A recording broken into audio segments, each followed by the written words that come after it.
महागठबंधन में शामिल होकर बिहार के विकास पुरुष ने भी अब तुष्टीकरण की राह पकड़ ली है।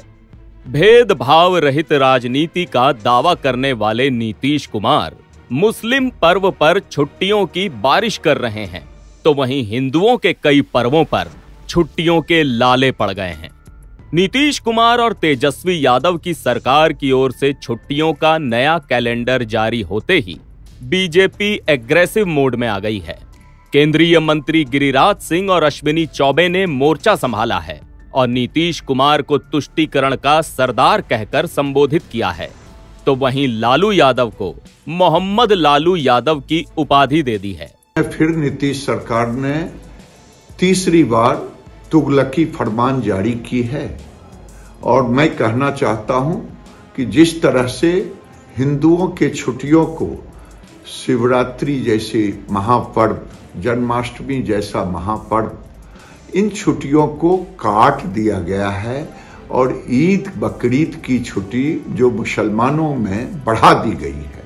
ये साफ जाहिर होता है कि नीतीश सरकार बिहार में इस्लामिक धर्म के आधार पर काम कर रही है और इसी कारण से अररिया, पूर्णिया, कटिहार, किशनगंज जैसे जगहों पर शुक्रवार को स्कूलों में छुट्टी हो रही है। अब तो लगता है कि पूरे बिहार में शुक्रवार को ही इस्लामिक छुट्टी करने की योजना बना रही है ये सरकार। अगर हमारे छुट्टियों को जिस ढंग से काटने का काम किया है, अगर नहीं इन छुट्टियों को फिर से बहाल किया तो इसका खामियाजा नीतीश कुमार को आने वाले चुनाव में भुगतना पड़ेगा। ये नीतीश कुमार नहीं कहलाएंगे बल्कि मोहम्मद लालू यादव और मोहम्मद नीतीश कुमार कहलाएंगे। शिक्षा विभाग की ओर से 27 नवंबर को जारी छुट्टियों की सूची में महागठबंधन की सरकार का मुस्लिम प्रेम छलकने लगा है। हिंदुओं को पहले से दी जाने वाली छुट्टियों में कटौती की तलवार चली। पिछले दिनों रक्षाबंधन की छुट्टी को रद्द कर दिया गया था और अब जो 2024 के लिए छुट्टियों का कैलेंडर जारी किया गया, उसमें हिंदुओं के हिस्से में कई पर्व के दिन छुट्टियों की कटौती तो दिखी, लेकिन मुस्लिम पर्वों के कई छुट्टियों में इजाफा किया गया है।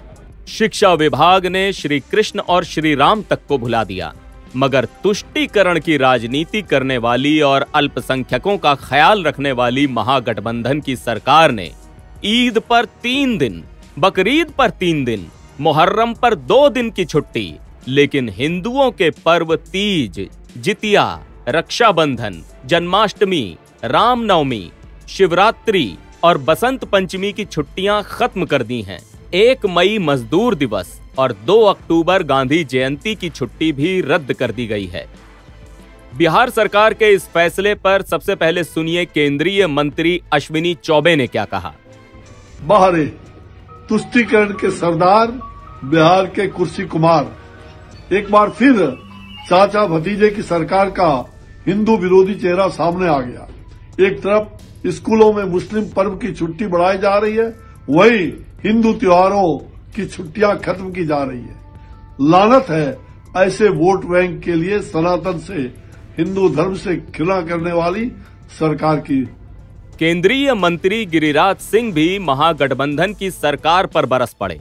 उन्होंने कहा कि हिंदुओं के त्योहारों की जिन छुट्टियों को काटा गया है, अगर बिहार सरकार ने उन्हें फिर से बहाल नहीं किया तो इसका खामियाजा नीतीश कुमार को आने वाले चुनाव में भुगतना पड़ेगा और भविष्य में नीतीश कुमार को मोहम्मद नीतीश कुमार और लालू यादव को मोहम्मद लालू यादव के नाम से जाना जाएगा। अगर नहीं इन छुट्टियों को फिर से बहाल किया, इसका खामियाजा नीतीश कुमार को आने वाले चुनाव में भुगतना पड़ेगा। ये नीतीश कुमार नहीं कहलाएंगे बल्कि मोहम्मद लालू यादव और मोहम्मद नीतीश कुमार कहलाएंगे। बिहार सरकार एक नीति के तहत महापुरुषों की जयंती समारोह के दिन छुट्टियां रद्द करने का प्रस्ताव भी लाई थी। तब ये तर्क दिया गया था कि महापुरुषों की जयंती के दिन स्कूल इसलिए खुले रहेंगे ताकि इस दिन आधे समय में पढ़ाई और आधे समय में महापुरुषों की जयंती मनाएंगे। इस जयंती समारोह का मूल मकसद महापुरुषों के बारे में ज्यादा से ज्यादा जानकारी छात्रों को दिलाना होगा तभी हम महापुरुषों के कर्तव्य और उनके योगदान को समझ पाएंगे। एनबीटी ऑनलाइन की रिपोर्ट।